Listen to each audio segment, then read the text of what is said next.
પાદરા સમાચારના digital platform પર આપનું સ્વાગત છે। પાદરાના સોખળા ગામેથી સમાચાર મળી રહ્યા છે કે જ્યાં 16 જેટલા મગરના બચ્ચા મળી આવ્યા છે, જેને રેસ્ક્યુ કરવાની કાર્યવાહી હાથ ધરાઈ છે। પાદરા પ્રાણી જીવ રક્ષક સંસ્થા અને પાદરા ફોરેસ્ટ વિભાગ દ્વારા તમામ 16 બચ્ચાઓને રેસ્ક્યુ કરવામાં આવ્યા છે।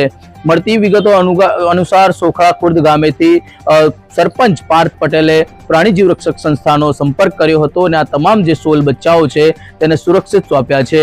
જે તમામ સુરક્ષિત બચ્ચાઓને કુદરતી જગ્યા પર છોડવાની કાર્યવાહી હાથ ધરાઈ છે।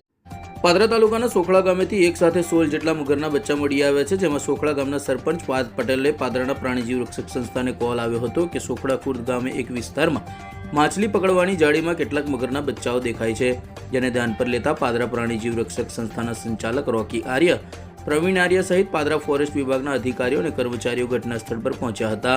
જ્યાં તપાસ કરતા 16 જેટલા મગરના બચ્ચાઓ માછલીની જાળીમાં ફસાઈ ગયા હતા, જેનું રેસ્ક્યુ કરવામાં આવ્યું હતું।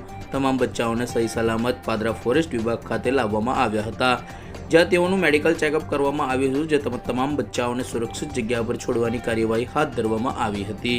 મારું નામ આર્ય રોકી છે। હું પાદરામાં પ્રાણી જીવ રક્ષક સંસ્થામાં વન્યજીવ બચાવ કામગીરી કરી રહ્યો છું।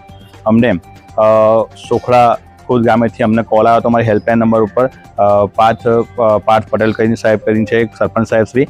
તો અમે પાદરા વન વિભાગને જાણ કરી કે એક મચ્છીની જાળીમાં 15 થી 16 જેટલા મગરના બચ્ચા જે ફસાઈ ગયા હતા, તો એ મગરના બચ્ચાને અમે રેસ્ક્યુ સહી સમય પકડીને પાદરા વન વિભાગે જમા કરાવી દીધેલ છે। આગળની કાર્યવાહી કઈ રીતે?